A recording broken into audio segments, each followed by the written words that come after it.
Hi, I'm Cheryl and welcome to the Sewing Room channel. I've got another tip of the week for you. Often I get viewers who comment on, my fabric gets jammed down in the hole of my throat plate. What am I doing wrong?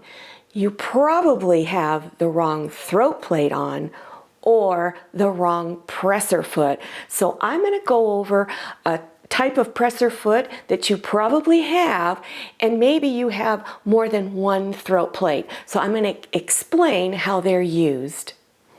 On one of my sewing machines, I actually have two different throat plates.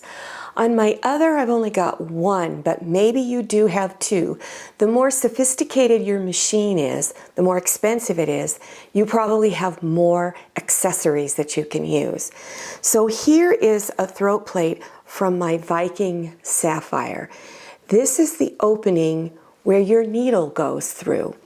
So you want to make sure that if you're having a problem with your fabric jamming down in there, you could be using the wrong presser foot.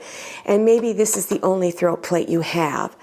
So you need to make sure that if you're doing a straight stitch, and that's all you're going to do, and your fabric keeps jamming, you want to make sure you have just a presser foot with a tiny little hole like that.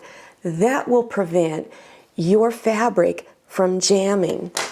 If you're doing zigzag stitches or decorative stitches, you want to make sure that the opening on your presser foot is really wide. Otherwise, you're going to break your needle. Now over here is one of the throat plates from my Baby Lock Crescendo. It has just a little opening there. Now I also have one like the Viking where the opening is really wide. So if you're going to just do a straight stitch, you could use this presser foot. In fact, I have three different ones because it's a very high-end machine that has just a little opening in it. So if you're using this along with this throat plate, your fabric is not going to get jammed way down in there, and it's really hard to get all of that fabric out of there. And then again, you would use this kind of foot. Whoops, here, let me move this over. This foot here on the Baby Lock has a really wide opening. You want to make sure you use it with the throat plate with a really wide opening. Another tip I can give you is read your user's manual. I know it could be a little overwhelming and kind of boring, but you'd be surprised all the great information that's in there. So get acquainted with your throat plates if you have more than one, and your presser feet.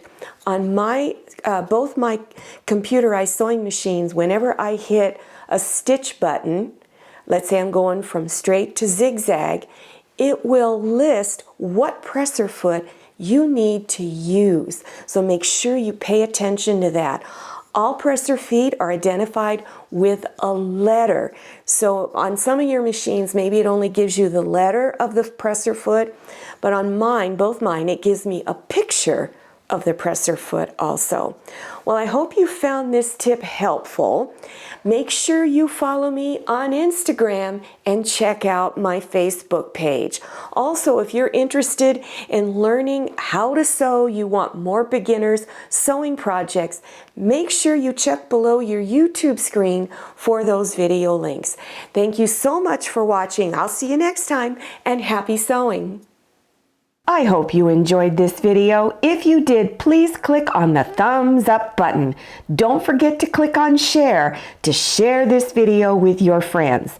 If you haven't subscribed yet, click on that red subscribe button down there in the lower right-hand corner of your screen.